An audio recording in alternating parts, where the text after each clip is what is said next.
Hey there, I'm Pastor David Hamstra coming to you from Edmonton, Canada at a church in downtown Edmonton, Edmonton Central Seventh Adventist Church.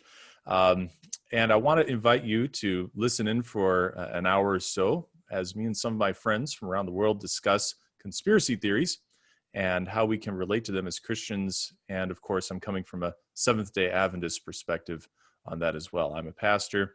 My interest in this is primarily pastoral, although I do also do academic work that comes up along this area, as we'll see as we go along. I've been teaching this as a webinar for the last year or so, and I'd like to invite some of my colleagues here to come on with me, and they've attended these webinars and have some really good content to contribute. And so I'd like them to introduce themselves now. We'll start with Gustav. Hi, Pastor Gustav van Niekerk. I'm pastoring in South Africa in Nelspruit, Lydenburg, and Barberton. That's on the very east of the country. Right on. I'd love to make it there sometime. Now, we also have Jean Marcell joining us from another place that many people would like to go to sometime. Why don't you introduce yourself, Jean Marcell? Hi, I'm Pastor Jean Marcell Clouzet, and pastor a couple of churches here in Oahu, Hawaii, and I also teach Bible at the Hawaiian Mission Academy here. And well, that's about it for me. Great.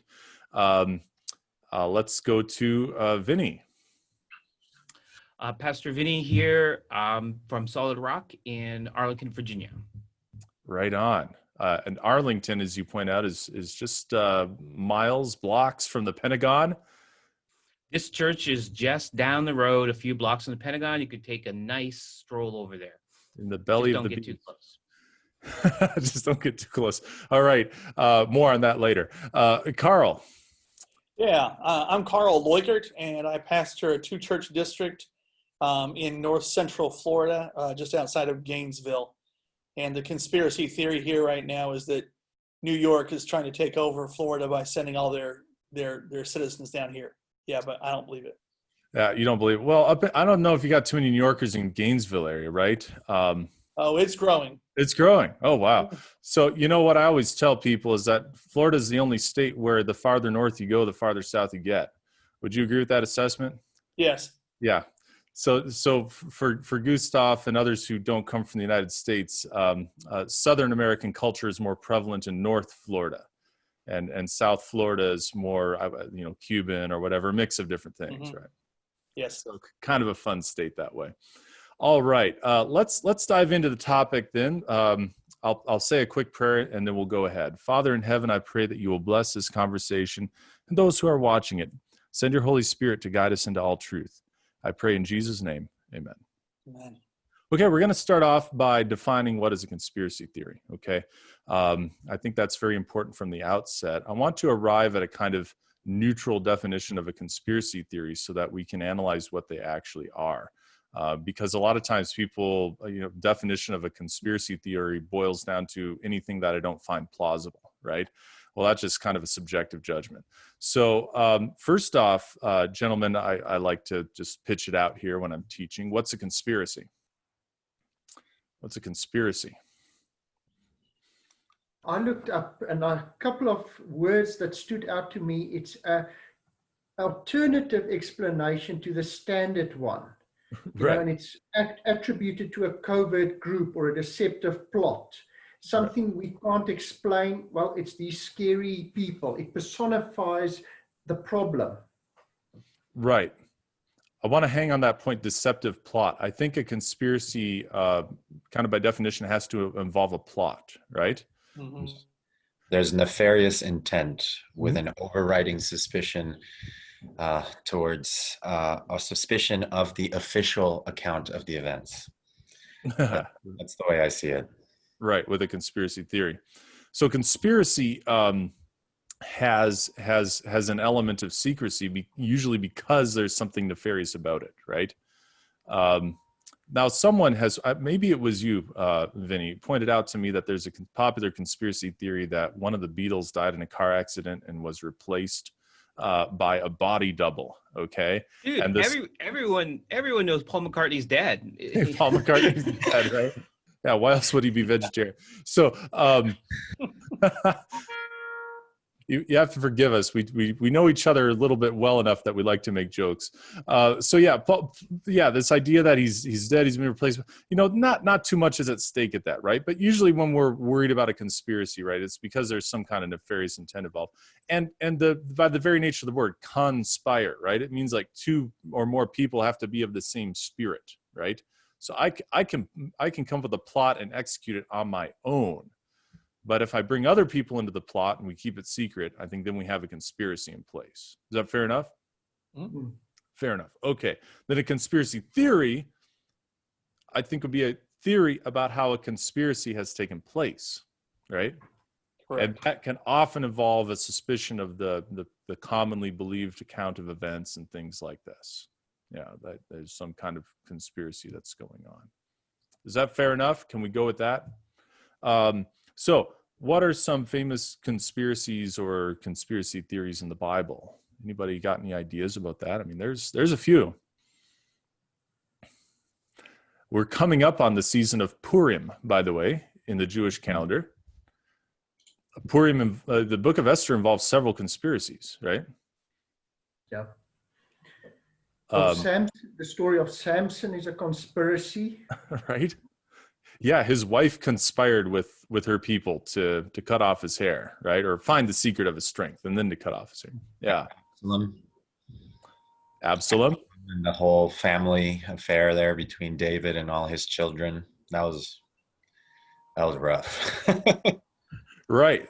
Yeah, he recruited David's counselors. And they cross-recruited each other, and there was a conspiracy within the conspiracy. It was fantastic. Yeah. I mean, it's a classic coup d'etat, right? Yeah. Sorry, go ahead, Karl. That's okay. One of the most powerful, I think, to me, clear conspiracies was after the resurrection of Christ, when the soldiers went there and the priest said, "Oh no, we've worked it out. You go and tell them this other story, but we'll make sure that nothing happens to you." Yeah. So you see there the actual plot of the conspiracy that was going on. Mm-hmm. And they paid them hush money. Yeah. And I think this kind of serves to illustrate a point, which is that it's kind of hard to keep conspiracies a secret. The more people you bring on a conspiracy, right, the more likely it is that somebody's gonna put the word out there of what's really happening. I mean, who loves anything more than telling a good story about a conspiracy? And that includes people who are in it themselves. I mean, the soldiers have already gotten their hush money. What incentive do they have to really keep the story quiet? So yeah, but they try to skew the narrative with that kind of leveraging of power. Mm-hmm. There's another conspiracy in the New Testament that I'm thinking of as well. It's kind of a famous one. Anybody recall the story of Paul and Yep, Acts 23. Right? How his nephew overheard the Yeah. Yeah, so that's, I mean, conspiracies are a part of life, right? Is what I want to say, right? It's something that occurs in the world, right? And so are conspiracy theories. The question is, how do we sift the wheat from the chaff here, right? How do we know what's I mean, when these things are recorded in Scripture and we take Scripture as God's word, we can kind of, okay, actual conspiracies took place here, right? But people know that this happens, and so they're willing to start rumors or different things, or we'll talk about how we can put different constructions on events. Famous historical conspiracies have happened in church history as well. The murder of Caesars, famous one, another kind of coup d'etat situation, and the St. Bartholomew's Day massacre. We're all Adventist pastors here, and we've read the Great Controversy. It was a plot to kill the Huguenots and expel them from France, and they rose up and actually carried it out and did it, which I understand, Gustav, is the source of a lot of immigrants to South Africa. Yes, my grandmother actually was French, so I've got some, I don't know, maybe some of my forefathers were being killed in that event. Yeah, absolutely. So there's some scholars who study conspiracy theories that I just want to throw out here. I've familiarized myself with their work, and they're kind of in certain ways behind what some of the ideas that'll be presented here. Joseph E. Uszczynski, I think is how you pronounce his name. It's a common problem in scholarship, is you never know exactly how these names are pronounced, because you just mainly encounter people's work through the written word. He's an American political scientist who's written about how conspiracy theories function in American politics, and his idea is that it's a way of mobilizing the weak against the strong. And Mark Fenster, American law professor and media studies expert, has kind of a similar idea. So what I'd like to do now is move us into a slide presentation where we will look at some popular contemporary conspiracy theories. And I'm going to just screen share there. Can everybody see that? Mm-hmm. Okay. Now, I mean, for us, this is kind of going to be old news, but I found when doing this presentation, with real people, not pastors.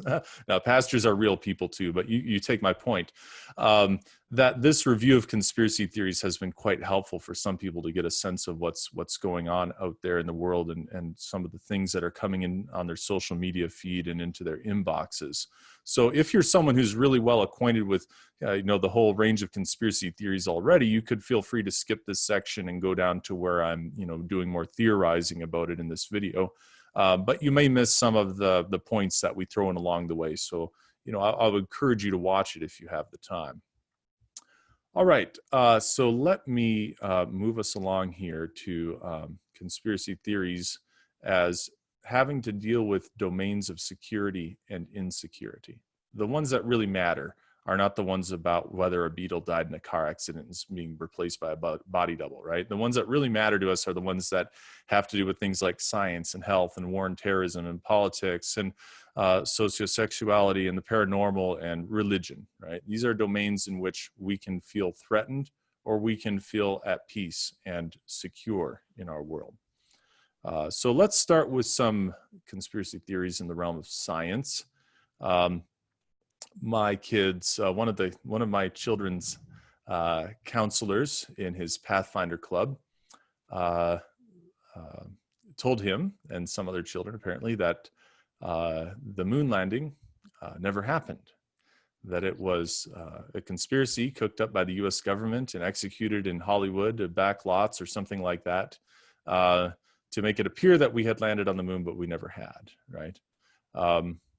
This conspiracy theory seems to be popular with Seventh-day Adventists because Ellen White has made a statement that sin will not leave this world, right? Our world. So they say, well, then how could people have gone and carried sin off to the moon or onto Mars via our robots or something like that, right? Well, there's a whole way of thinking through that, but that's the motivation for this conspiracy theory. Have any of you guys run across that one? No. Okay. I have a friend who believes that. You have a friend who believes that. Yeah. I mean, it's out there. Now, if the moon landing is faked, then you can also believe the flat Earth theory, right? Because if we went to the moon, then we took a picture of Earth and saw that it was round. But you got to have the fake moon landing in place to also then believe in flat Earth, right? And I've put an image on the slide here of one representation of what the world could look like if it is in fact flat, right? Which I don't believe it is. Okay. Now, how many of you guys heard of this fellow who killed himself trying to prove that the Earth is flat, or see for himself? Really, he was kind of a skeptic, right? Mm-hmm. Yeah, that happened out in the desert in the United States.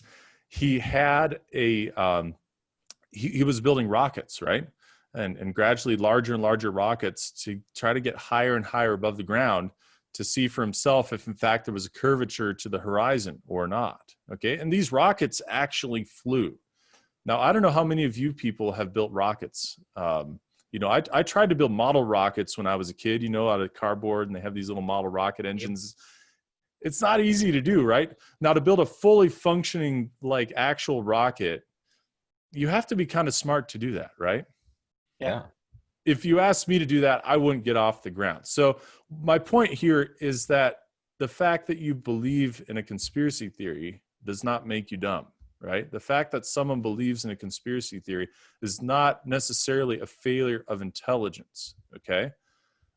What he had was actually a failure to to trust, that other people's information that they've generated could help him figure out the true nature of the planet.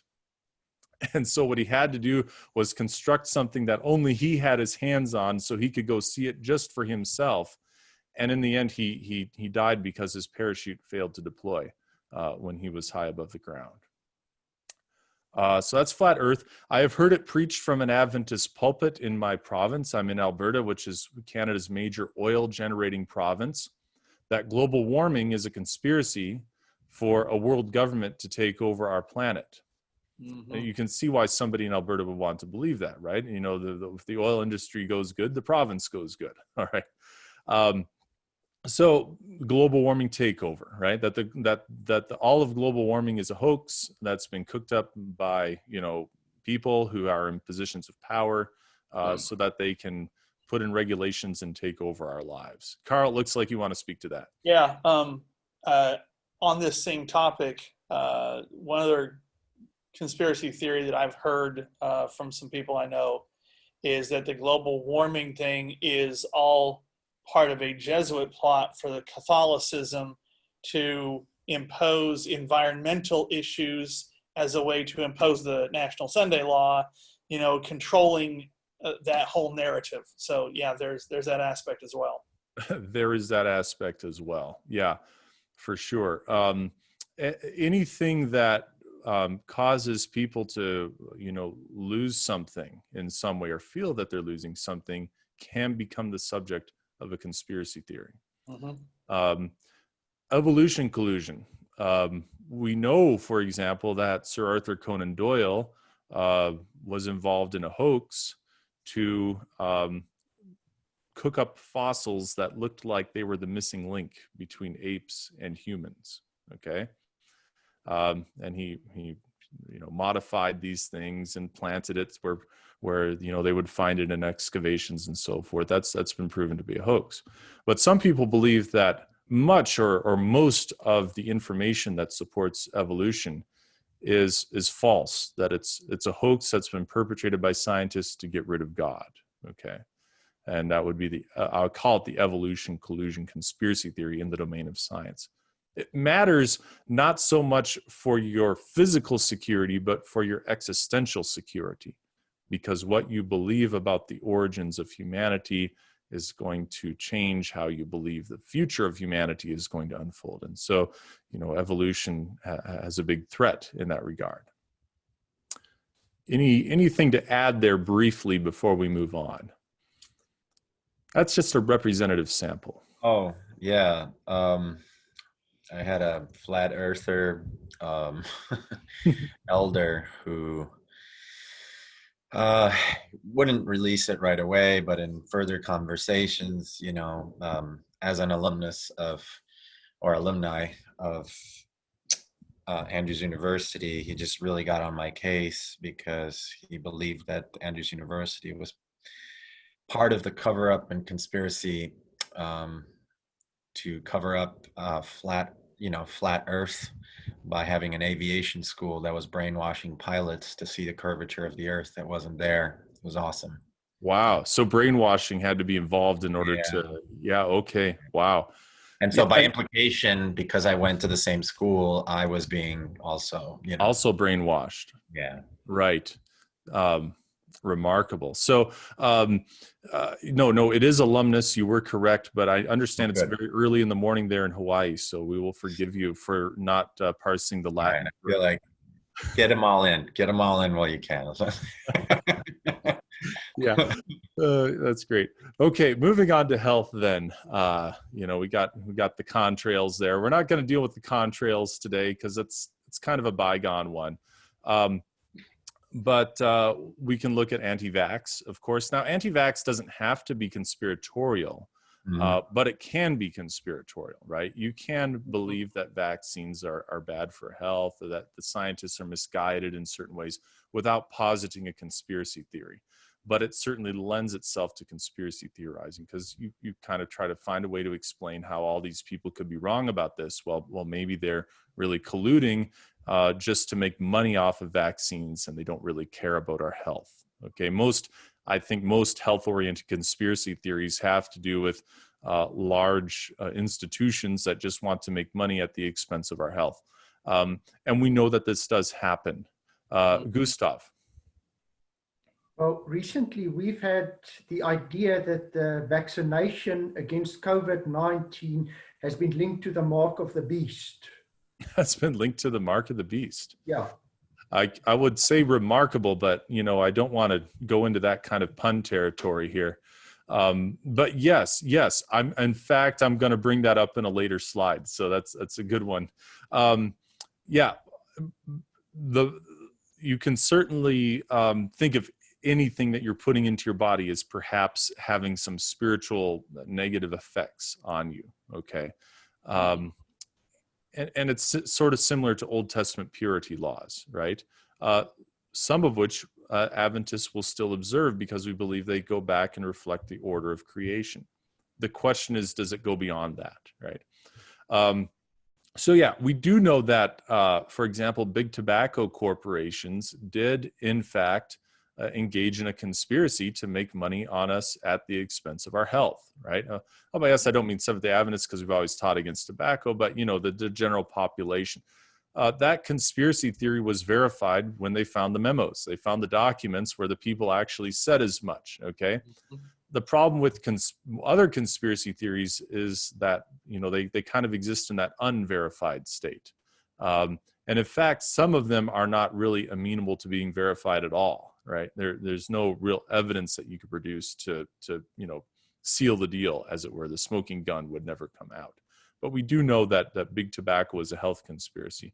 People think the same thing is going on with genetically modified foods. And then people think the same thing is going on with the COVID-19 pandemic. That that plandemic video went all around social media. I don't know, you must have seen it, right? It wasn't a pandemic, it was a plandemic. I like to, that'll preach, right? Which video? There's so many. Well, there was one called The Plandemic, which I thought was a very clever title. Yeah. Yeah, there's more than one of those. There's more than one of those. Oh yeah. Sorry. I was going to say what was interesting is not only did the idea of the pandemic being plandemic be a conspiracy theory, but then the removal of that video. I actually didn't see it, David, because Google and Facebook moved so fast to get it down that I only could find clips of it. So it spiraled, right? So what started as a health conspiracy became a social media or big authoritarian. Yeah. Absolutely. And then the stance that you took on whether that was right or wrong, it seemed to me also kind of divided along cultural and partisan lines. That's what I want to point out. There's another conspiracy theory that had a lot more mainstream acceptance, which is that President Trump doesn't really care about the health of Americans, right? That he is simply doing whatever it takes to juice the economy so that he can get reelected, right? That's a conspiracy theory that him and his administration are plotting for their benefit and at the expense of our health. And what I want to point out is that when it comes to these conspiracy theories, when I grew up as a kid, conspiracy theories were kind of, weird things that people believed, but it didn't really matter for anything else that you did in life. But now, if you tell me what your conspiracy theory is, I will tell you what your identity is. Yeah. You can know, like, oh, okay, you're this kind of a person, right? Not with 100% accuracy, but it all starts to line up. So these conspiracy theories become ways that we signal and reinforce our identities in cultural and political and even religious ways. And that has serious implications for us spiritually, I want to argue in this presentation. John Marcell. Yeah.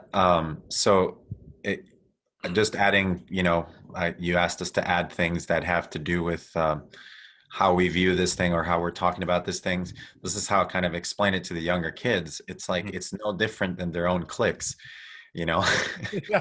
Automatically, like these are people that are decades older than you, but they're still finding ways to like, oh, they belong to that group. Oh, they're, they like this or they like that. It's basically a more just intricate way of doing that. Just like being able to discern who's in the cool group and who's not. Exactly. And I've often said it. When I was a kid, I thought that holding student elections was terrible, right? I'm like, this is a popularity contest. This doesn't teach us anything about how politics actually works. I thought that when the adults sat down to do politics, they would go and reason through the information and, figure out what and arrive at compromises. Well, then I grew up and I found that no, a lot of politics is still just high school, right? It's still a popularity contest. And people will believe whatever it takes to be popular sometimes, right? Mm-hmm. That's just how we're put together. Okay. That's not a conspiracy. That's just human nature. Yeah. Yeah. All right. Well, since we all agree, we must be right about that. So moving on, let's talk about war and terrorism. War and terrorism. I got here the original, what I will call the original kind of millennial, new millennium, new century conspiracy theory, loose change, the online video documentary arguing that 9/11 was not what it appeared to be, right? And the conspiracy theory can really go into all kinds of ways that it could be an inside job or different things, right?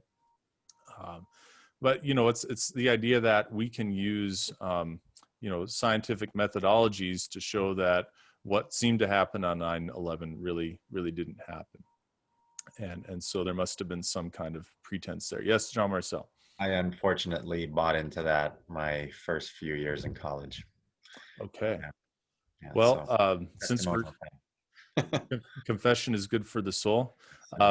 No, but I can see why people would have questions about an event that tremendously changes the world, is unique and therefore very difficult to explain.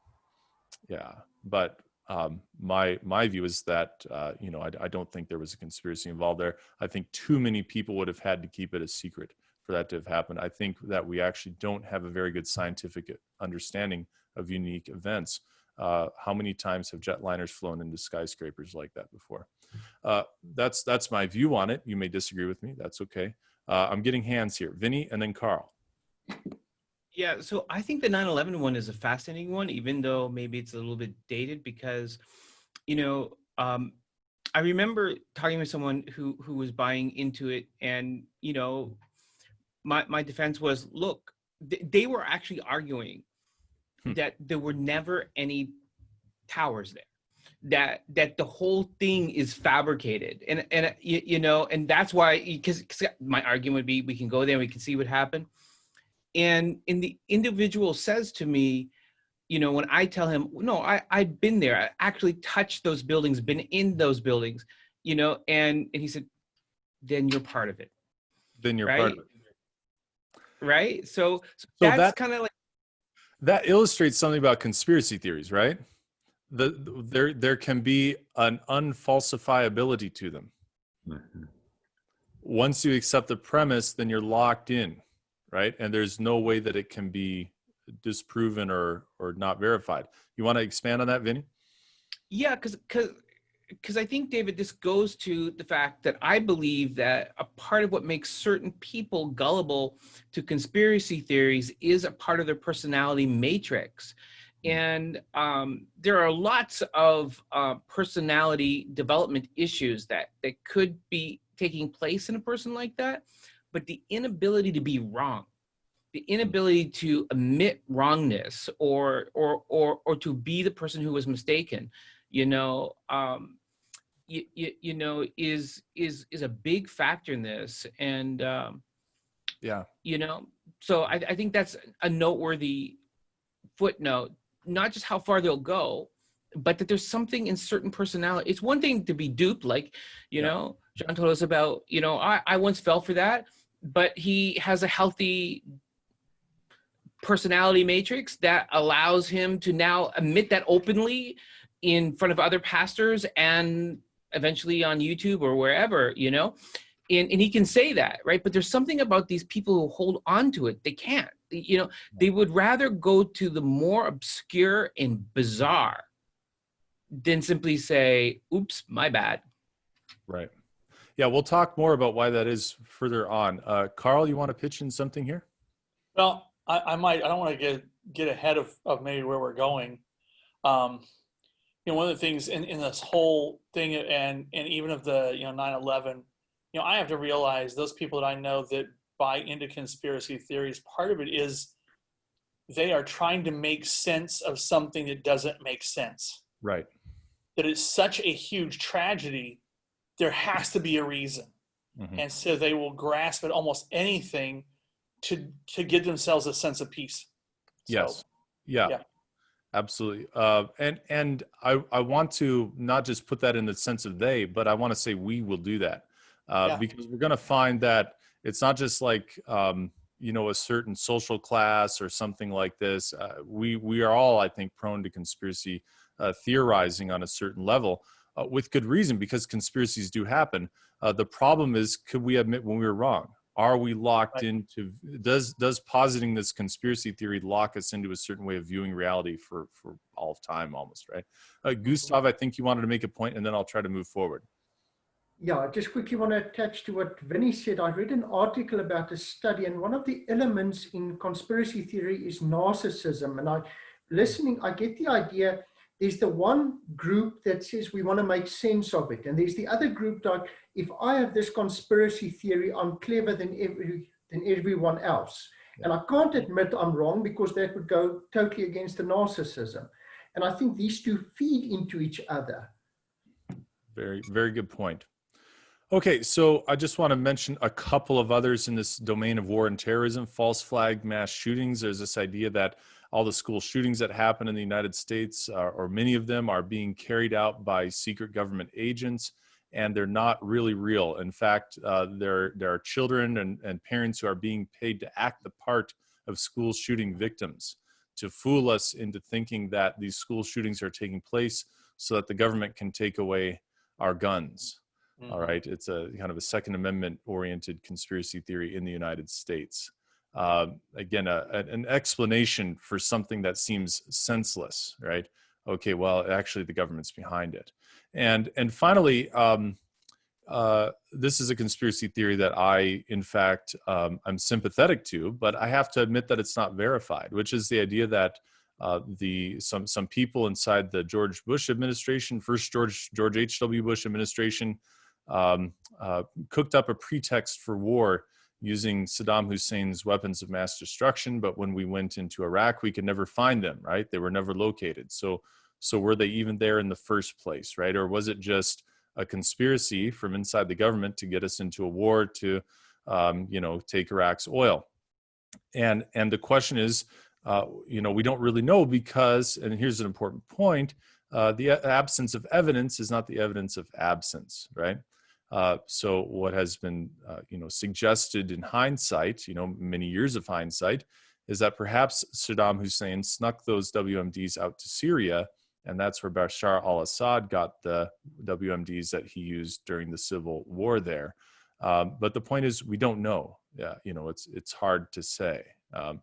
We're dealing, and again, there was a conspiracy theory even involved in the pretext for war, right? That Saddam Hussein is secretly developing these weapons and so on and so forth. So you get into this kind of conspiracies within conspiracies thing. And so now, you know, I would want to back off a little bit of that claim and say, you know, I don't really know exactly what was going on in that situation, but it is interesting to me. Okay. Politics, the domain of politics. There is the idea that a secret group of elites, we could call them the Illuminati, are using Hegelian dialectics to control world history. Okay, Hegel was, if you believe that history has a kind of a pendulum that swings, right, from the right to the left, and we react when we go too far from one side or the other, then you're a Hegelian, right? But you're a Hegelian conspiracy theorist if you think that elites can take control of that pendulum and swing it to the left in order to provoke a response from the right. and get the history moving in the direction they want it to go. I have heard an Adventist conspiracy preacher putting this one out there. We also have, and I guess, Karl, you've had a lot of experience with these folks, so maybe I'll let you speak to that. The sovereign citizen movement. I've encountered it in northern Alberta, Canada here. You've also found it in the United States. What do the sovereign citizens believe, in brief? In brief, the idea is that, try to put it in a nutshell. Sigh. Yeah, there was years ago, and I'll just, confession is good for the soul, right? Yeah. Years ago, when we lived in Illinois, there was some individuals there that I knew that were very much into this. And it was very convincing. And actually, I bought a book at one time that talked about how to not pay the IRS. Right. And it talked about this idea of being a sovereign citizen. That when we broke away from England at the Revolutionary War, that every citizen then is a sovereign, and that the only way that you are no longer a sovereign in the United States is if you sign like a Social Security card or something like that that gives the government then the right to control you. That they will quote case law that says the only individuals who should be paying taxes are those of territories of the United States, which would be Guam and U.S. Virgin Islands and things like that. But for normal citizens, that is not, we should not have to do that because we are sovereigns in ourselves. We have all the rights that a king or a queen would have. And so that's the basis of it. And it is very, very anti-government, anti-taxes. But what I saw in that process was also a lot of fear.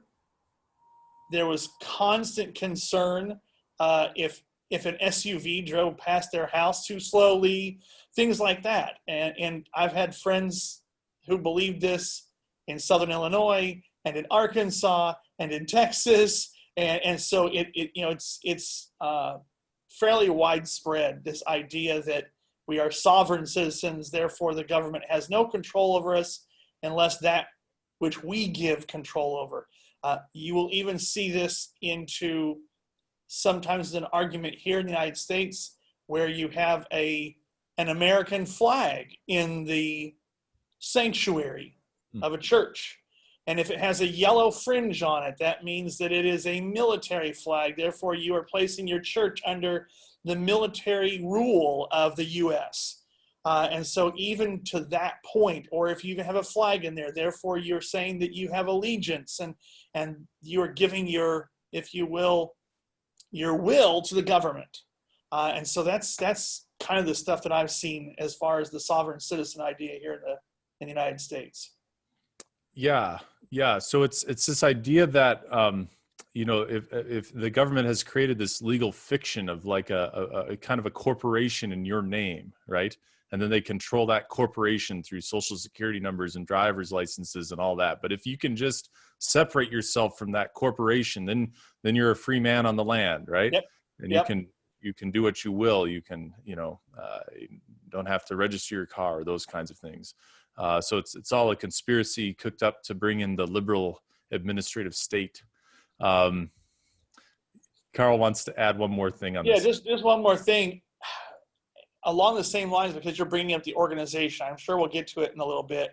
I've actually heard some individuals who will talk about the corporation of the church as being corrupt, but the people aren't.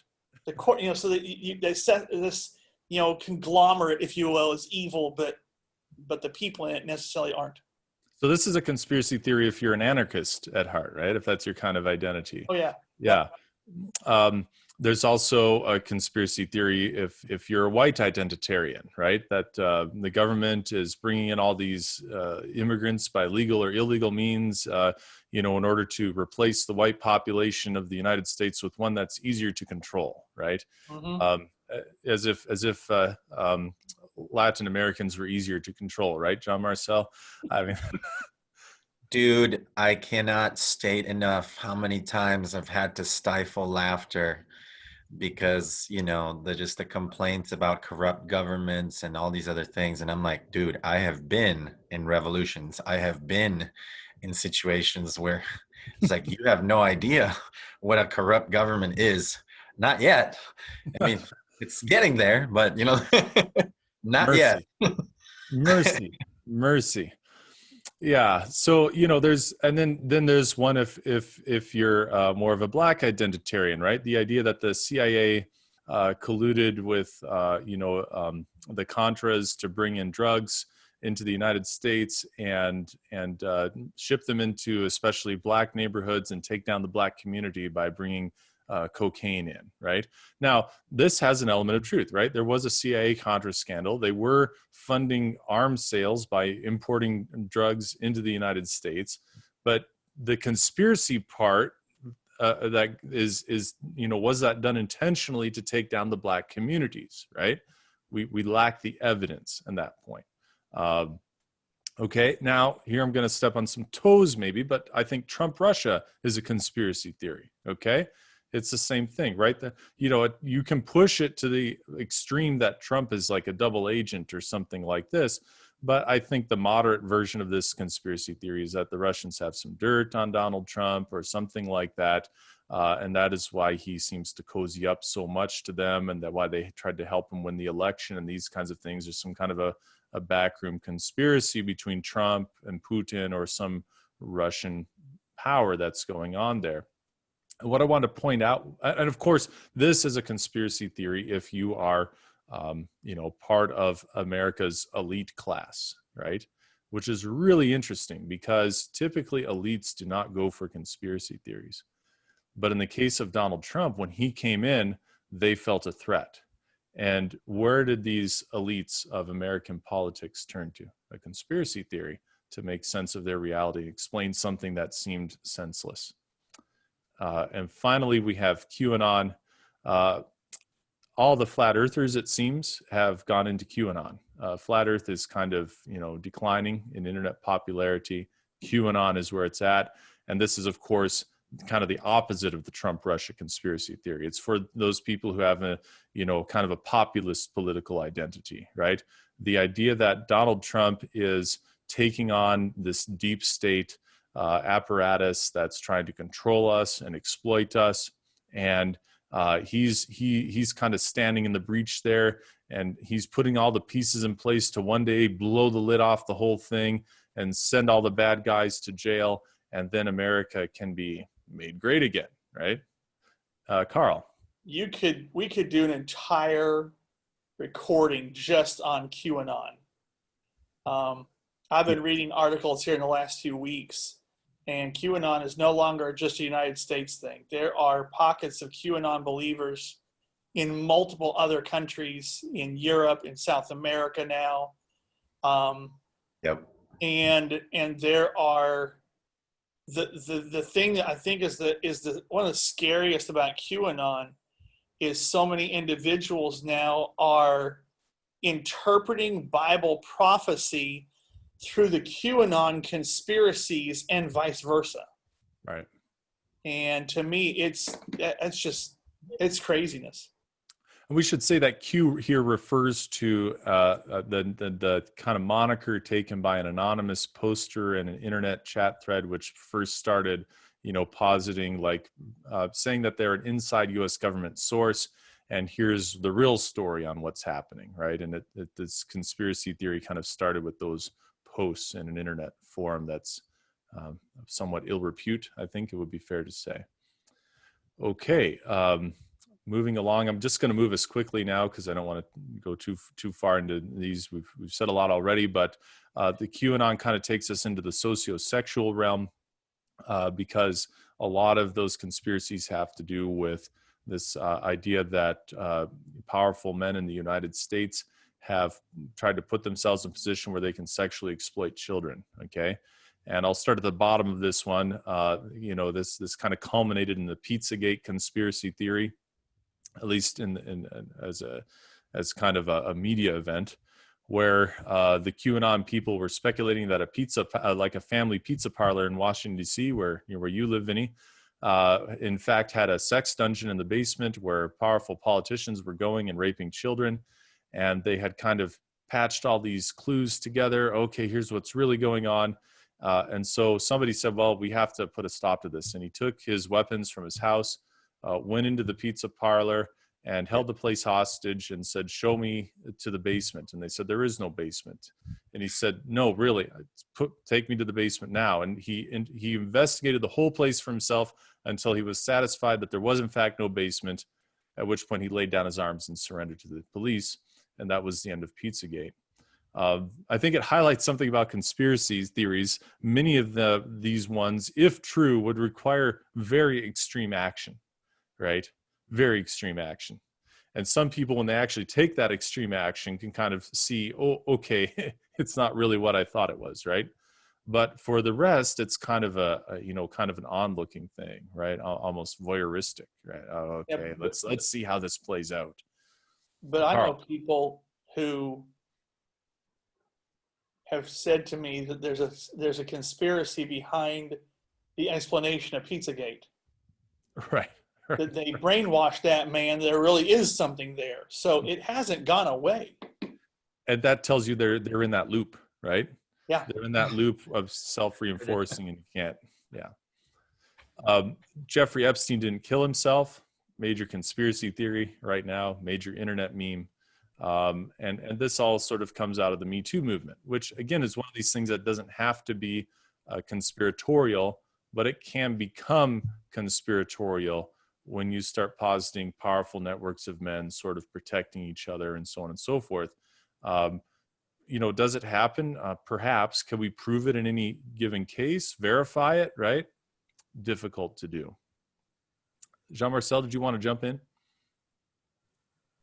No, I just forgot to mute myself because I sigh too much every time I hear some of these things. Fair enough. All right, this is my favorite one, guys. The paranormal. I think these are fun. Here's an illustration of apparently there's good guy aliens and bad guy aliens, in the conspiracy theory, and these guys have contacted the government, and the government's kind of keeping it a secret from us, but we're caught up in this war between the good guy and the bad guy, UFOs. I mean, it would make for a great movie, right? And can you imagine how it feel like you're really living in that movie? I mean, very exciting, right? Very stimulating. And my favorite one of all is, of course, the reptilian one. So did you know that all the most, prominent politicians and entertainers and everybody that you know are really shape-shifting aliens that in their actual form look like reptiles? And they have, killed our most prominent, they had to kill Princess Di, for example, because she found out that the whole royal family was reptilians, right? That's why so you can see how, as I'll use this to illustrate the grand conspiracy, right? You can posit a conspiracy theory that accounts for all the other conspiracy theories, then you're in the grand conspiracy, right? And the reptilians is a really great one because you could use the reptilian angle to kind of explain a lot of other conspiracy theories that you want to believe in. And that's just great because you can let more and more and more conspiracies in, and it's, it's the news then becomes like a really, really exciting movie playing out in front of you. Stargate project was U.S. military and intelligence research into the paranormal. That was canceled, or was it, right? Or did they really contact something, you see? Anybody want to pitch in something on the paranormal here? I think these are the most fun. Okay, moving along to religion. KJV only. Doesn't have to be a conspiracy theory, but it can be, right? I mean, you can make an argument that the Alexandrian text type is in fact more accurate than the critical text that most scholars will accept as being closest to the original New Testament. But you can also get into the conspiracy place where you say that these are just godless scholars who want to take parts out of our Bible, right? That we really need to have, you see. That's where KJV becomes conspiratorial. KJV only, I should say. Jesuits in the General Conference. I think we've all heard that one. Mm-hmm. No, Jean-Marcel hasn't heard it. Amen. I have heard it, but I mean, I don't even engage in it because that one seems the hardest one to prove. Yeah. Yeah. And if you argue against it, then you might be one of them, right? You know, it's hard for me to believe because, like, I know people who work there, right? Like, I've been there. I know the people, like, no, but the General Conference is kind of this powerful structure that's far removed from the lives of your ordinary Seventh-day Adventist, and yet they have a lot of control, and they do things that can seem like, well, why would the GC do that? And so, oh, well, it's the Jesuits there that are causing the trouble, you see. The Da Vinci Code, another famous one in the domain of religion. And again, religion isn't one of these things that's like a physical threat. These are now existential threats that people feel, right? How can I make my life seem meaningful and matter? Well, religion is where it's at. And we'll go into that in a second.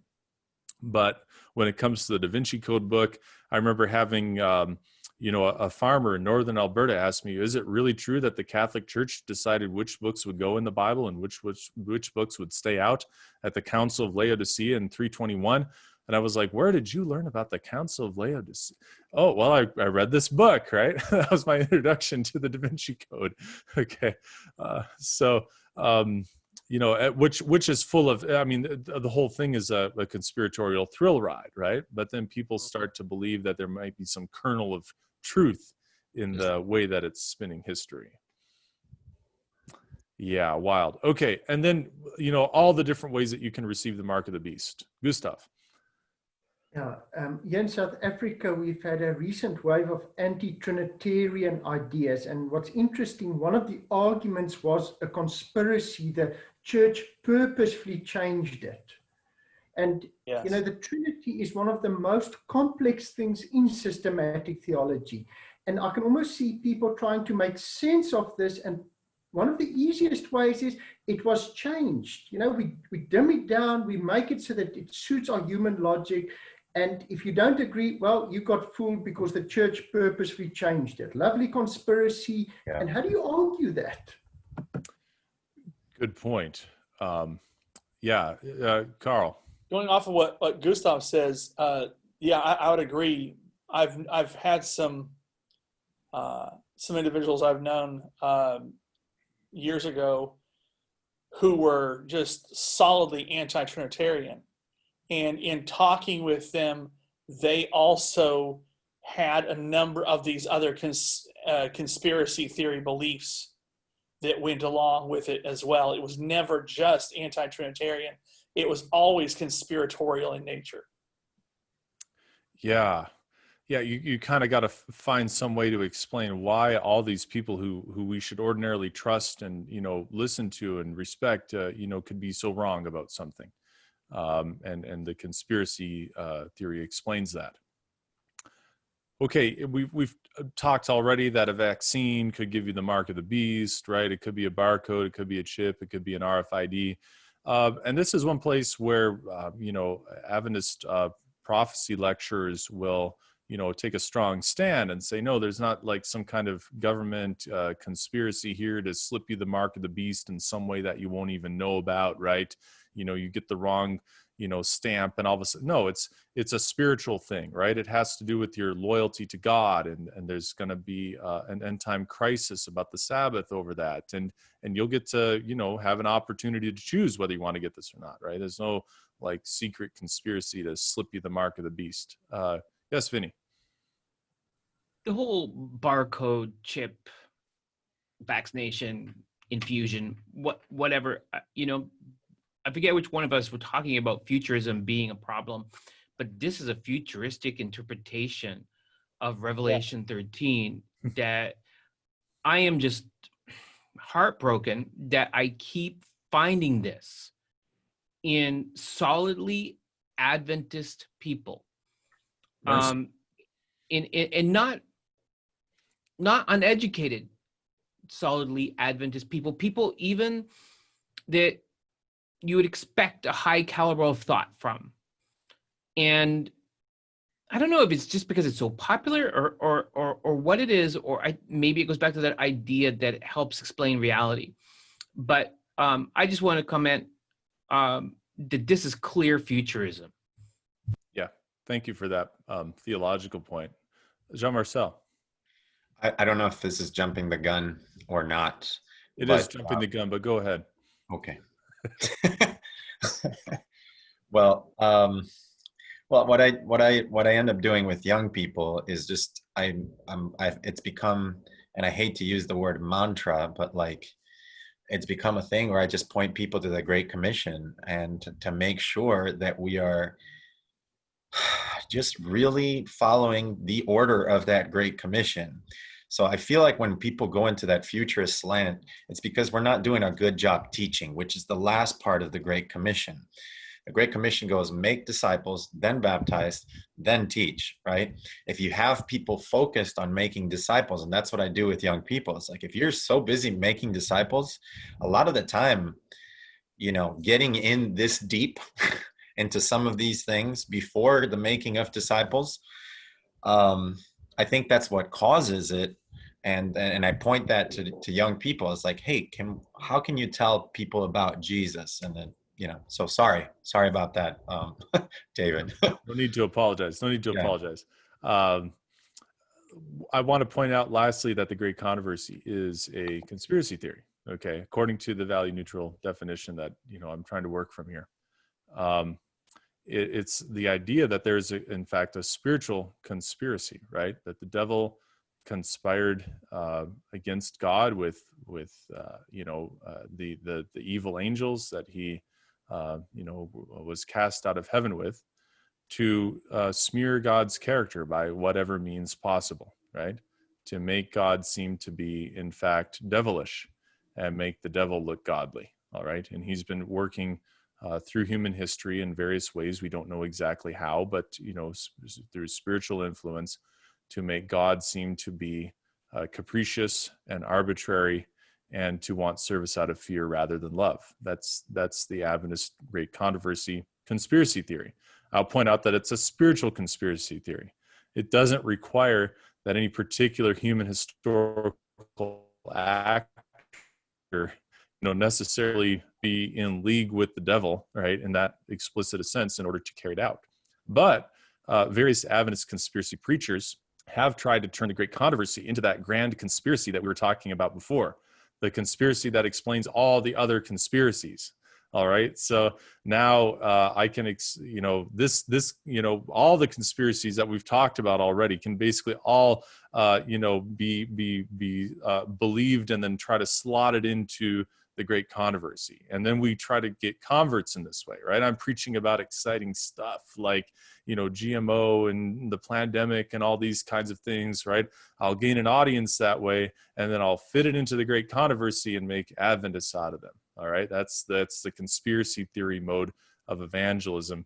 And we're going to go into, I think, a little bit later on why that's not such a good idea. But I think some people want to speak to that a little bit now. Jean Marcell. Yeah, it's not so much to speak to that. It's just there's a developing one now. Maybe I'm late to the game, but about the Great Controversy, the book itself. Right.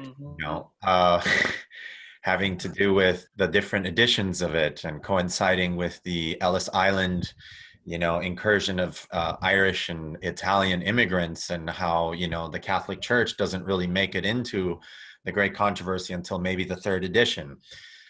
So I don't know if you guys have heard about that, but I don't know. I bit on that fish hook quite profusely myself. So. Yeah. I mean, we could have gone that direction when we talked about KJV only. There's also people then who want to do the same thing with the different texts of Ellen White's writings that are available, and which ones were more influenced by her literary assistants or other Adventist thinkers, and which ones have the more pure revelation straight from God and that kind of stuff, right? I mean, that's definitely in our community. Anyone have a point we want to add before? I'm going to put up a big chart on the next slide, and don't think it's a conspiracy theory chart, okay? It's actually about something else. But anybody want to add something else before we move along here? Are we good? All right. There it is, okay? This is my hermeneutical spiral for interpreting reality. Those are fancy words. If you know what they mean, great. If you don't know what they mean, it doesn't matter. All will be explained shortly. Sorry, David, I don't know how many disclaimers you can give. This thing just reeks of you know. Mind blown, right?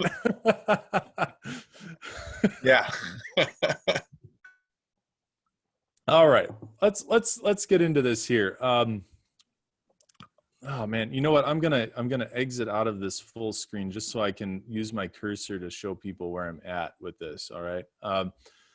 So I'm gonna introduce it this way. Okay, this is how I thought that we go about interacting with reality, right?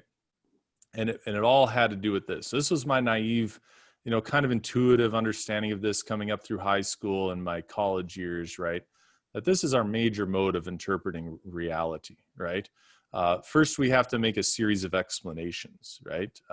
We explain what's really real, right? Philosophers call that ontology. And then we explain how we know what's real.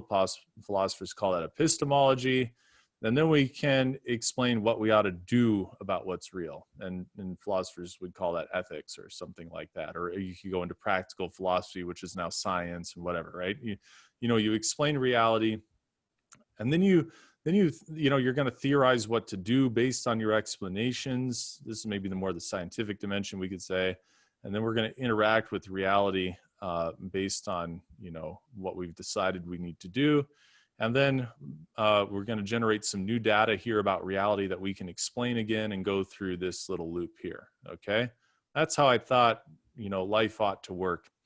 I learned about the rest of this first, and although I didn't know it at the time, from Mark Finley. Okay. Everybody here knows Mark Finley, right? So when I first got into pastoral ministry, they brought all the Adventist pastors in Canada to Toronto to meet with Mark Finley, who's going to teach us how to do evangelism. And one of the things Mark Finley said was, when I'm doing evangelistic series, right, like he's doing multi-week lectures about this topic and that topic, trying to invite people into the Adventist faith. He says, what I start doing right away is get them used to the notion that they're here to make a decision that's going to make an impact on their life, right? So every time I give a lecture, I don't just let them walk away and say, well, that was interesting. I have some way for them to respond in some way. And I start with asking them to make small decisions, and then we're going to work up to making bigger decisions through the course of the thing. And I thought, Mark Finley, how manipulative of you, right? How can you try to trick people in the Adventist church that way? What you should really do is let the Adventist faith stand on the strength of our explanations. You see? You've got to make this really persuasive, logical case. We have the best way of exegeting the Bible and building theology, right? And then they'll just be persuaded by the strength of our arguments. Anything other than that is just sheer manipulation, right? Wow. But I didn't, that was my kind of intuitive understanding of how we worked with reality, or how we should. But what I want to point out is that there's this whole other thing going on, because when we are explaining reality, there's a whole background of preconceptions that is making sense of our beliefs and explanations that we are not even aware that we are thinking about. And how do we pick that up? Well, when we interact with reality, right, those habits that we develop reform our lived experience. Right? That's our sense of what it's like to be me. And that lived experience is encountered, when reality pushes back on what we're doing, right? There's always some kind of reaction here. So maybe I'll talk about it in terms of this. For those who, have just been seeing one screen at a time, you may not be aware, but the whole time we've been talking, I've been kind of sipping on water, right? I'm one of these water bottle people. You know the water bottle people? They always carry their water bottle with them. They always got to be, taking a drink, right? No matter what else is going on. That's me, all right? And I really don't like this pandemic because I got to wear this mask a lot of the time. So I can't just sip on my water as easy as I like to, right? Reality is kind of pushing back in that way, right? So the water bottle people have our beliefs about water. We think that water is very good for us. We can describe it in its chemical terms, H2O. I can talk about the composition of the glass and so forth. I've theorized about how much water I need a day. It depends on how hot it is and how much I'm exercising. But for me, it's about between 3 and 4 liters of water, which may be a lot. I'm a big person though, so I need a fair bit of water. But then after that, I'm kind of just going through my day drinking water, right? And as I take these sips of water, reality starts to push back, right? Sometimes it pushes back against my bladder, and I've got this sense of, okay, here's how much water, I kind of need, right? Like I'm it's not scientifically calculated. I'm just sort of, having the sensation of water, and that shapes a whole host of background preconceptions about what I'm doing with water throughout my day, how much I need, so that I don't even have to think about what I'm doing when I'm drinking anymore. I just get my habits in place, and then I go along with life. And now I'm having to adjust my habits because reality has kind of changed with this pandemic thing, and the community's kind of reforming itself around that. And we're figuring out different ways to interact with water in light of the fact that we have this mask bylaw here in Edmonton. And what I want to argue is that this is fundamentally how we interpret life, okay? It's not just, making up, taking a deep dive and drilling down into explanations. For most of life, we're going through this loop of experiencing things and having our experiences reformed. Okay, I'm going to put up my last illustration, but Gustav, go first. Having looked at this, I realized that this is actually a very delicate network, because if it empowers me to understand the world I'm living in, what I do every day. And if something is wrong and reality pushes back against that, suddenly I lose power. Yes. And that's a daily struggle. They come up with new things, there's new challenges. So we're constantly in danger of losing power. And in that sense, a conspiracy theory is a lovely safety net that keeps me empowered, without me having to alter any beliefs that could be wrong. No, I'm right. It's these other people, these shadowy figures. You've nailed it. You've absolutely nailed it. Now, let me go back and offer some more explanation of how we can arrive there. Okay, so first of all, our background is making sense of our beliefs. What do I mean by that? I mean, when we're reasoning, our reasoning takes a form of if this, then that, right? If A, then B. If X, then Y, whatever, right? The word then that holds our inference together is supplied by our background, okay? That whole host of preconceptions about the way reality is that we can never fully encompass, because the minute we go to think about one of our background preconceptions, there's other background preconceptions making sense of that thought, right? But so the reason we call it background is because things can appear to have a different sense depending on what kind of preconceptions you're operating out of. Your inferences can appear rational or irrational depending on your background preconceptions. The background is what makes sense of what's in the foreground. And to illustrate that, I've brought up this nice little meme that I found on the internet, okay? So let's look at the top picture for a moment. Here we have a beautiful jar of spaghetti sauce, right?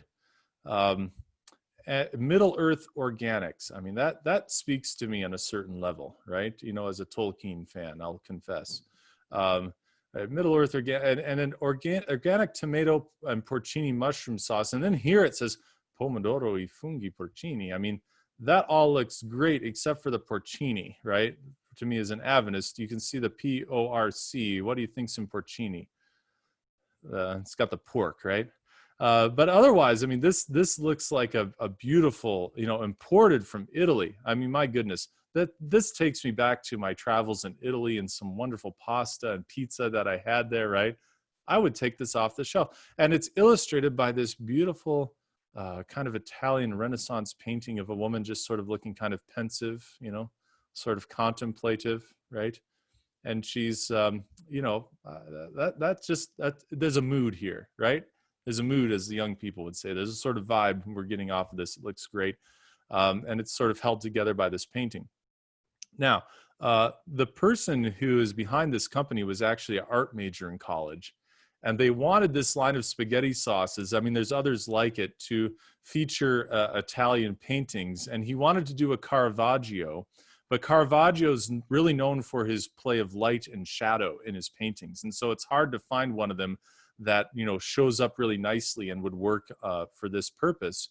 And so he actually grabbed a little section of Judith beheading Holofernes. Yeah, this is a story from the Septuagint. And you can see what she's actually looking at is some red liquid, but it's not spaghetti sauce. And poor Holofernes there, although we can't be too sad for Holofernes if you know what he was doing. He's getting it, right? The face takes a completely different sense depending on what background it's put against. Do you see the point I'm trying to make here? In the same way, our reasoning can make a completely different kind of sense. Like if you take an item that's out there in the world and ask me to make sense of it, right?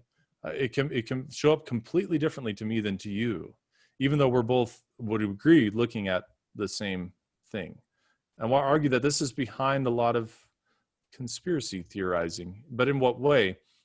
So part of our background preconceptions is that we need to have a general sense of what matters, right? What overall really matters in life. And being able to understand how things refer to our sense of what matters is what we call meaning. Things mean to us to the extent that they refer to what we can understand as mattering. If I don't understand how it matters, I don't understand the meaning of it. Like, try to explain the internet to a hunter-gatherer in the Amazon jungle, right? Until you can connect it in some way to what matters, they're not going to get the meaning of the word internet, okay? And we have this whole general sense of what matters that's in our background, and we need to understand our lives as meaningful in reference to what matters, because a meaningful life is an existential need that human beings have. We have to have a sense that the life that we are living, the things that we are doing, matters. And we've sort of been arguing here that conspiracy theories come out of a disempowerment. I think that's one part of it, but I think the disempowerment speaks more to a meaning deficit that people feel in life. And modern life is very much characterized by people feeling like their life doesn't matter as much as it should, that it's meaningless in a certain way. And you can take meaning away from people's lives, I want to argue, via two means. One is disempowering them so that they cannot practice meaning as they believe it should be practiced. The other is by denying their explanation for how life matters, challenging their beliefs. And both of these can result in a meaning deficit. And what a conspiracy theory does is fall back on the background preconceptions so that we can pack more and more into that word then when we do our inferences, right? If this, then that. If I can expand the capacity of that word then to link things together based on what I already intuitively believe to be true and build a story around that takes care of this explanation that seems to be being denied, or explains why we've been disempowered by bad forces, but we still need to rally together and overcome it, right? Then I can resolve the meaning deficit with a conspiracy theory. Okay, that's the chart. Any further comments here before we wrap up and conclude? I'd just like to go back to my earlier point, that because this is such a delicate thing, the time in the church for the lesson study is essential, because just like that picture you showed, it's actually describes the human condition. We never see the big picture, we see little bits. But at least when you have a lot of people, those little bits make up a bigger picture. Yeah. And at least your weaknesses are covered because it's somebody else's strength.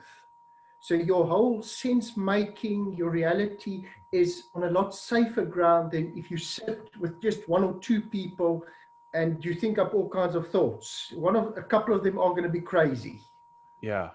Yeah. And I want to point out, though, that one of the ways that you can disempower people is by making them feel that no one can be trusted. I have found that people are very prone to believe in conspiracy theories when they've been involved with organizations, be it governments or, cults or whatever, that control people by lies. Yeah. When you've been involved with some group that controls people using lies, then it becomes very difficult to trust people to help you to gain perspective on reality. And it becomes easy to believe in any kind of conspiracy theory that might be posited. Yeah, Vinnie. Yeah, I want to go back to my comment earlier about personality matrix and psychological profiles that could be, or psychological events that could be going on. Part of my personality matrix is an intolerance towards these sort of ideas because I've fallen for these ideas before, you know, and so my initial thing I want to do right away is dismiss, and tell people this is a crazy idea, or you're crazy for thinking this way. From a ministry point of view, it's expedient because you can get people out of your way quickly. But it's not helpful in a healing capacity. And so I wanted just to speak to that because it's about disempowerment. So there could be a lot of things happening both in a person's personality matrix, life experience, or mental or emotional stability that may temporarily take an otherwise balanced person down a bad path. You know, something as simple as situational depression, and trying to situational depression, which is making a person feel disempowered and out of control and not understanding what's happening in their immediate environment, may be contributing, like maybe someone's going through a divorce. So, then they begin, well, my wife is conspiring against me with the pastor or the elders, right? It's a very simple way, but that can be complex. Now you can add in,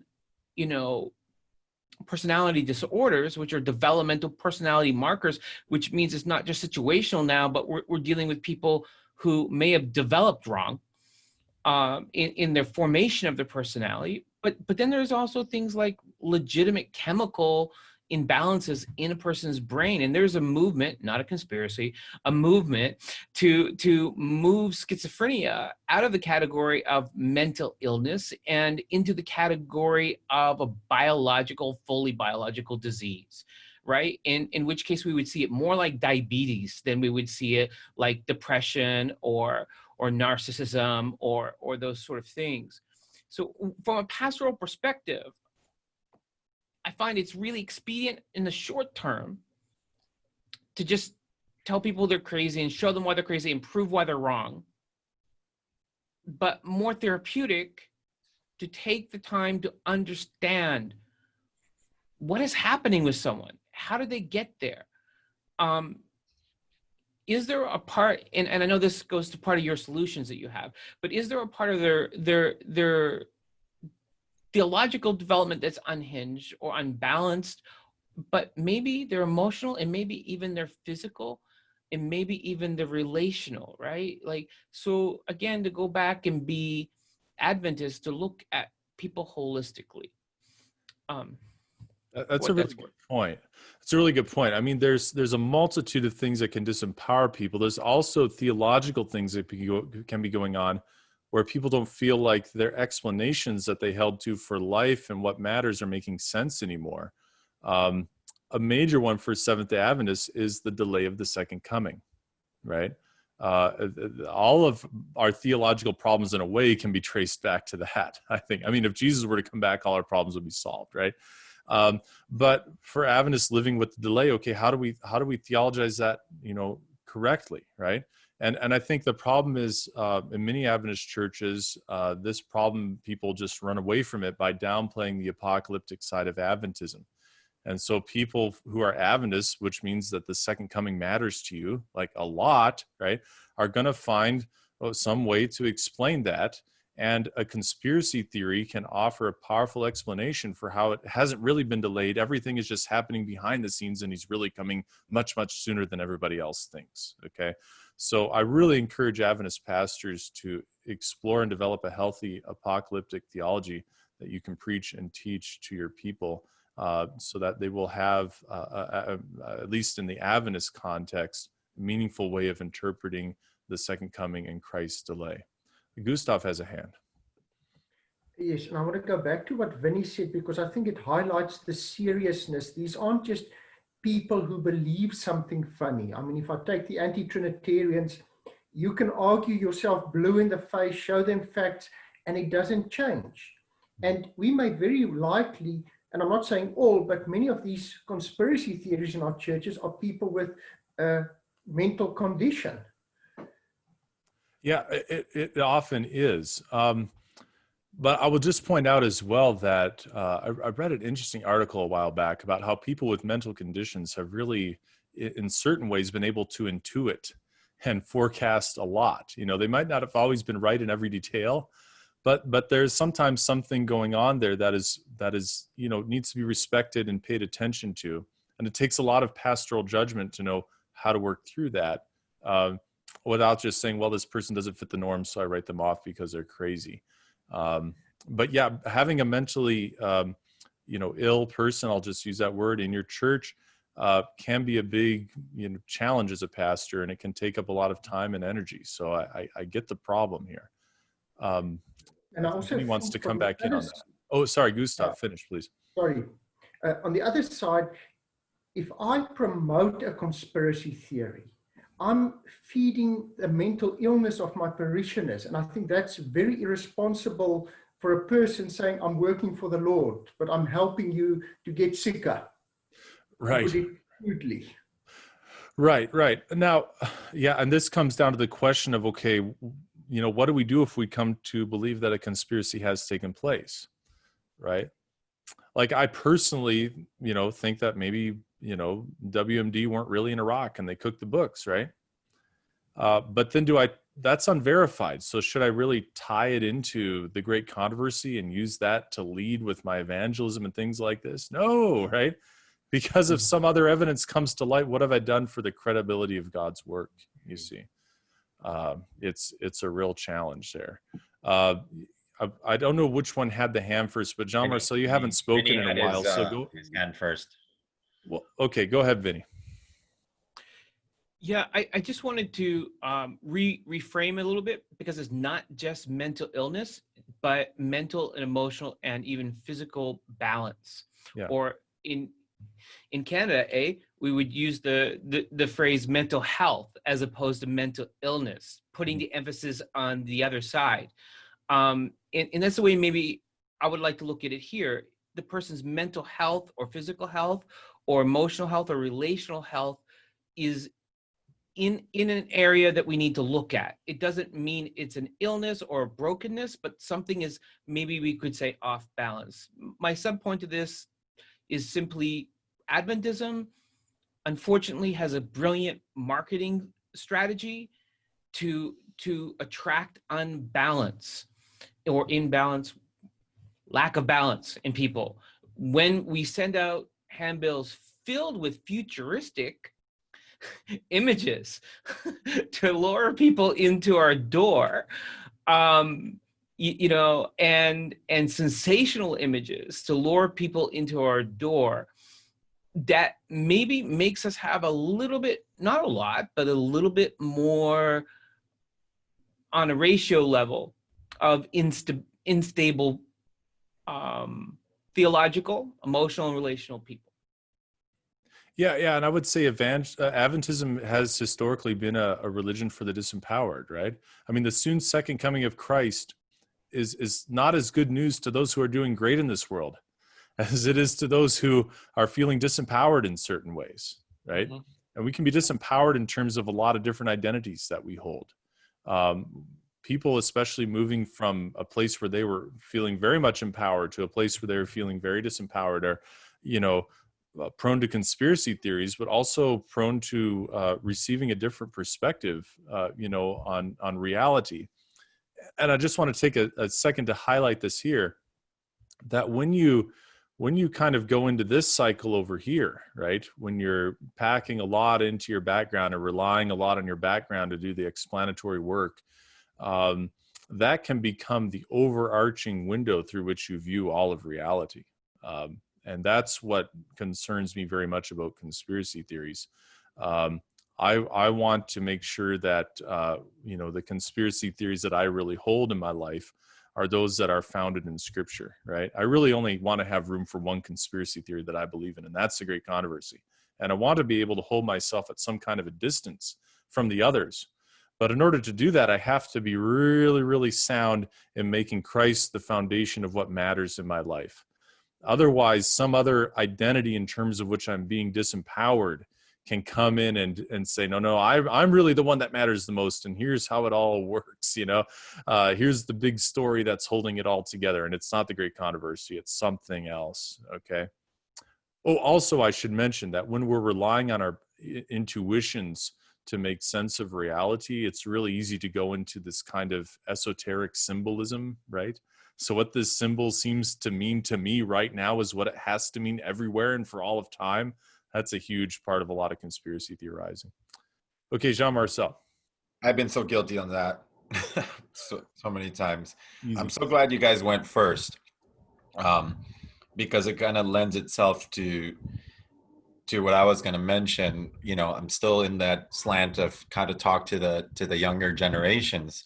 And one of the things that we got to remember to tell people is that Jesus spent the majority of his time meeting people's immediate needs, like the first things. So when we're dealing with these people, you have to take into scale the scope of what they're dealing with, because these people aren't necessarily dealing with those immediate needs, right?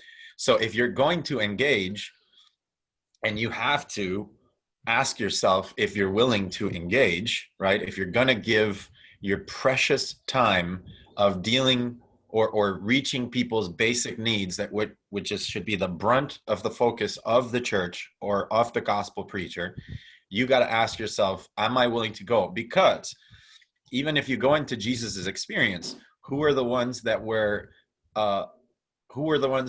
in charge of the conspiracy to take him down, right? If you look at Judas's experience, this is a person who, right, he made some pragmatic choices to deal with this whole Jesus problem, right? And Jesus still engaged him, right? And that is the part that touches my heart. And like that's what I tell people. If you're going to be engaged in ministry, you're going to have to deal with this, and you're going to have to ask yourself and pray and ask the Holy Spirit, am I able to give this much time to this? And am I willing to do it redemptively? Yeah, that's huge, because I think a lot of times when a conspiracy theory arises in a church, right, the pastor and the church leaders will want to push that person to the margins, right? But what does that do? It simply disempowers them further and sends them further into that story to give the meaning to their life. What we need to find is ways to set up healthy boundaries to make sure that that isn't propagating through the congregation, but at the same time, look at how can we plug this person into doing some actual ministry, things that will make life seem meaningful to them again, or help resolve some of the other challenges that they're going through in life so that they don't have to turn to this theory for support. And if I could piggyback on what Vinnie was saying, and maybe Vinnie can help me out with this. Whenever I see somebody that goes deep, they go deep and hard deep, I see it as medication. And if you are going to successfully disarm that medication from their life, and they don't have anything else to replace that medication with, right? We got to make sure responsibly, spiritually, to make sure that they're connecting spiritually with something that will fill that. Ideally, Jesus Christ, ideally, the gospel, ideally, this Holy Spirit, right? But if it's not, then, we got to be careful. So I don't know, Vinnie, what do you think? I think if I could use addictions as a model to think about it for a minute. Right. I think very few addictions are ever cured. I'm not saying addictions are not cured. I'm saying they're very rarely cured. Go to an AA meeting and you will find people chain smoking before the meeting. You will find them gulping coffee throughout the meeting, and you will find that they've gained all kinds of weight since they've left. What we don't want to do is take away an anti-Trinitarian conspiracy theory and become, Pizzagate guy, right? and that's what happens. That's what happens when you treat the conspiracy theory like it is an intellectual argument that can be reasoned through, and fail to see the disempowerment and the inability to explain someone's own reality. When you treat the symptoms from that end, you're being responsible. You may not, I mean, we're not the great physician. We may not be able to, but if you're simply just going to attack the sovereign citizenship argument, you're just going to create a more imbalanced person. As David said, you're going to further disempower them, but you're just going to have them switch to a more complex conspiracy theory that you can't take apart. You're making your own ministry and life harder. Just so you have to look at people holistically. I wish I could heal in love and understand everyone completely enough to do it like Jesus did, but Jesus lost Judas too. That's right. That's right. I like to make a distinction between arguing with people and answering questions, right? We do need to have actual answers to actual questions. But when you're arguing with someone, all you're doing is giving them a chance to reinforce their opinion back to themselves again and again and again. And that just drives them deeper down that path, 9 times out of 10. Jean Marcel, you want to come in on that again? Kids really, or the younger generations, have this term called influencer. And an influencer does not have to have any qualifications.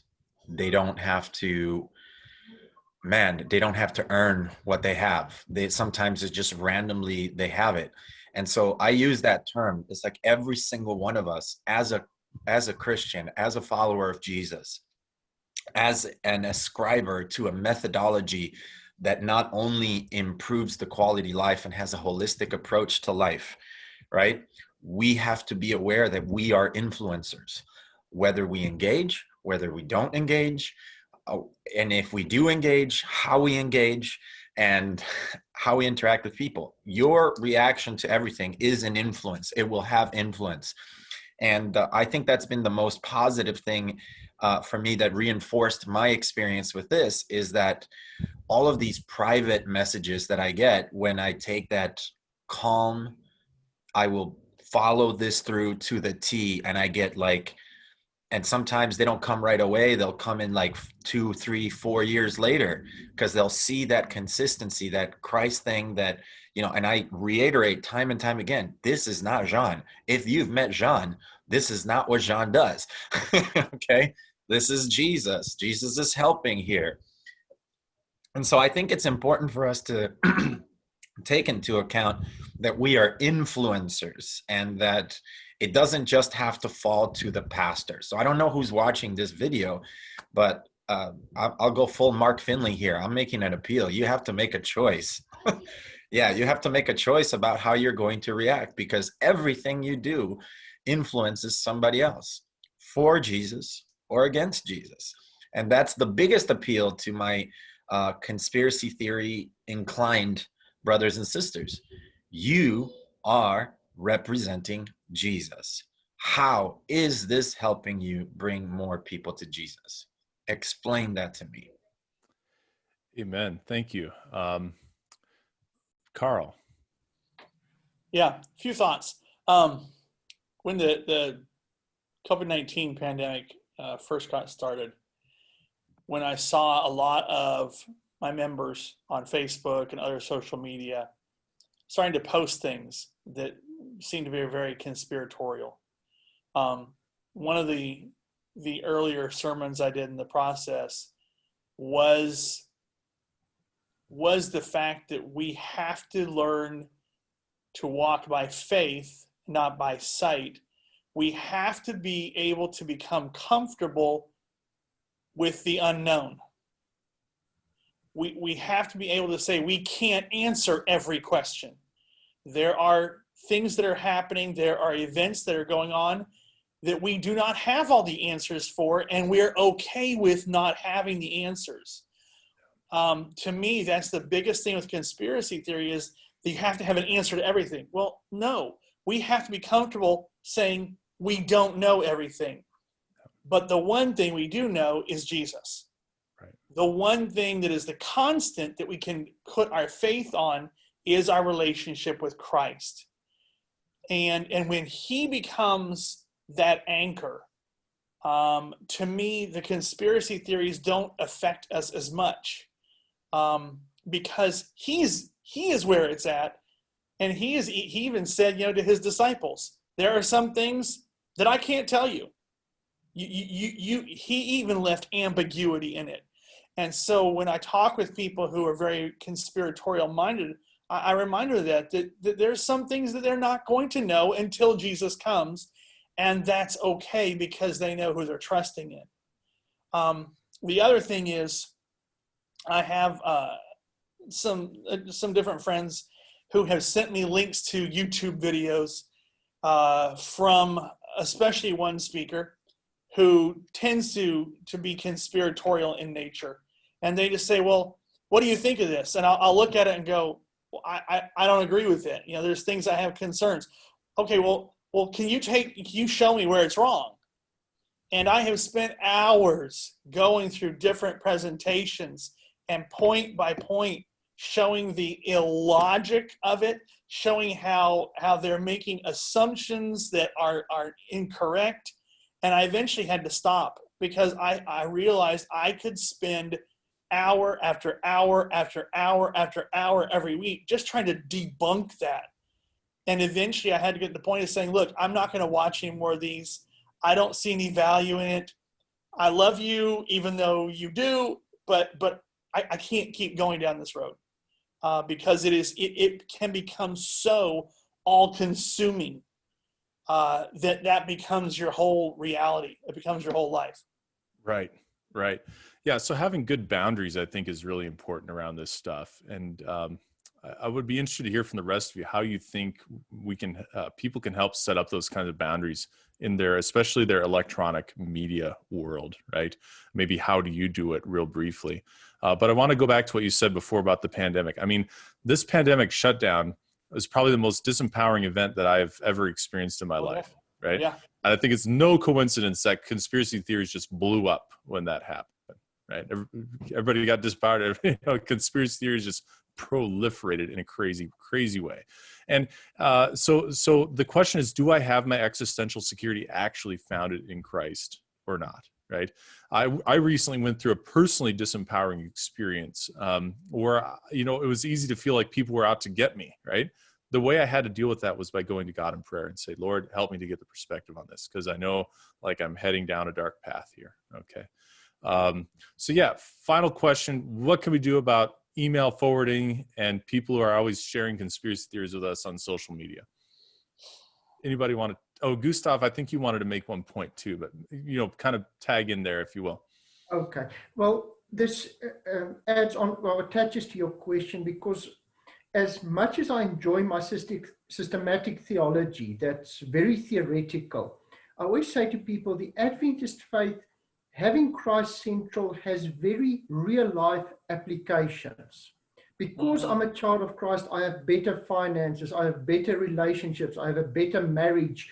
Everything is better when Christ is central. The moment you move Christ out, you've got some real life problems.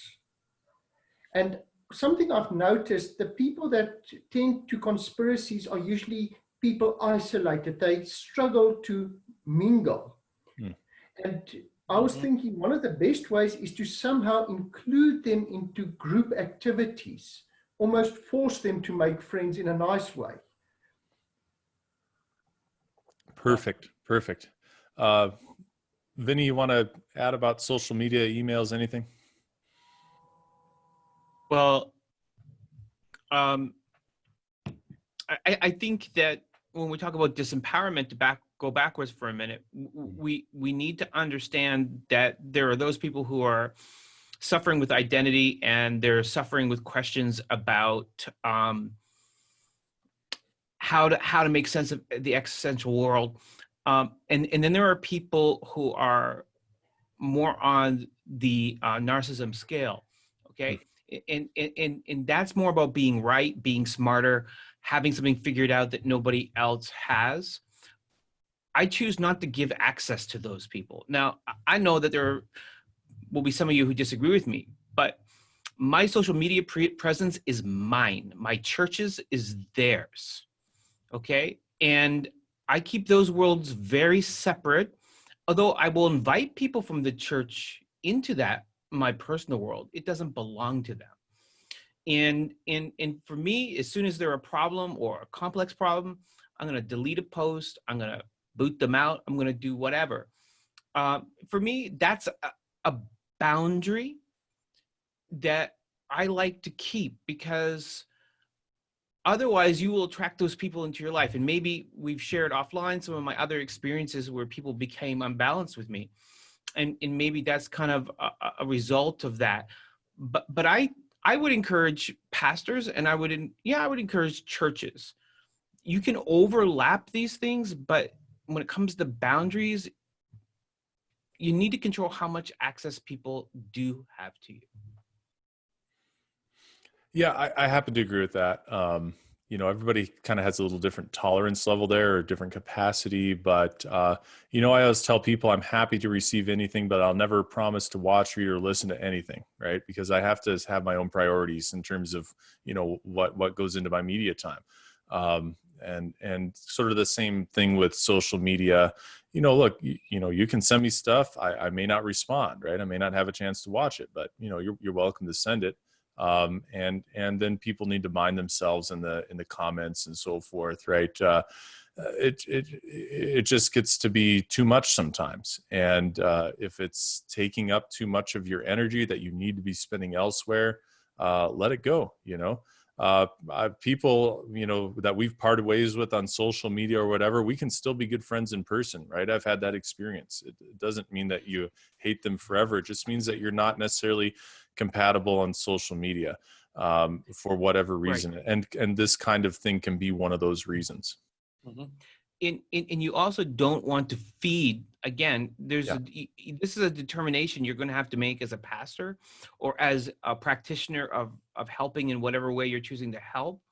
But there's a point when you're dealing with disempowerment that or disinformation or understanding your environment, you're helping people make sense of the world. But when you're dealing with the more narcissistic side of conspiracy theory, those who are doing it to be right, to be better, to be smarter, there's a point where keeping them around is feeding, and giving them your attention is feeding. I mean, there's a certain guy who posts things on YouTube who's been referenced here. I think that person feeds on the outrage. Okay. And we don't want to do that to people in our circle. We're going to have to determine as practitioners of good spiritual health of when someone has a deficit we're helping them with, and when we're a codependent feeding them. Yeah, that's right. And those two may not be mutually exclusive, right? I would not recommend, if you're helping somebody with some kind of a meaning deficit or with an explanation that's being challenged, that you go down the conspiracy rabbit hole with them, right? That will feed it. Address the other stuff, the root issues. Look, we've been going on for quite some time now, but I understand that in this genre of video, you're allowed to go on for a while. So I feel like, we're not pushing too far, but we're about there, folks. Would you agree? So I think we better sign off now. Maybe any last words, one or two sentences before we go. I'll just give you the chance to take the last words here. I would say I have 3 rules. Not just for Bible study, but also I use it primarily for Bible study, but also for engagement. And when we sit down to study, to do anything, I repeatedly tell people of all ages, number 1, be comfortable with the uncomfortable. Number 2, I don't know is a two-way street or a double-edged sword, right? There are things that you should be able to say I don't know about, and there's things that you should definitely not say I don't know about. And then rule number 3, I never want to hear people say Pastor Jean said, and that kind of creates a kind of a cushion to start from. that creates a really nice conversation. And I don't want to extend the conversation at all, but as a recovering exuberant narcissist, okay, I think Vinnie referred to maybe somebody disagreeing, because I do keep my social media quite open. And I don't recommend that anybody do that. And I want to make sure that I'm backing up everything that you guys are saying. For sure, you need to create those boundaries, and I'll probably have to change mine if somebody crosses the lines in the way that maybe some of you have had somebody cross the lines with, and that's fine. And when that day comes, but up until now, it's been a good place to just kind of mend situations, and God has been using it. So take those small decisions. I would say watch The Social Dilemma. Make sure that you fix your algorithms. And that actually helps a lot of those people if they're able to, just logistically solve their algorithm problems in their social media. That goes a long, long way to seeing maybe different perspectives. And so I've been helping people with that, and so far so good. So keep praying for me. And yes, quiet, non-exuberant narcissists do exist as well. Thanks, Jean-Marcel. Appreciate it so much. Karl, you want to pitch in any final thoughts briefly? The only thought I have is something I share in sermons and with different members, and that is if I follow, and if all of us follow the advice of Paul, I determined to know nothing among you except Jesus Christ and Him crucified. We're in good. We're good. Amen. Thanks, brother. Gustav. Well, coming from an ex-conspiracy theorist, the reason I stopped is it was almost as if the Lord asked me, all this, how has it made your life better? And I realized it hadn't. I was running around in circles. Mm-hmm. And when you focus on Christ, when He's central, that makes your life better. That's where we focus. That's the heart of Adventism. Yes, there's conspiracies and they're fun and they're interesting, but that's not core. That doesn't make your life any better. Amen. Vinnie, one last thought? Yeah, I think most of my conspiracy theories that I have fallen for in the past have to do with theology, and they have to do with feeling depowered by my religion and not feeling my religion is delivering what it promised me. And so I just find the fact that we're having this conversation very helpful.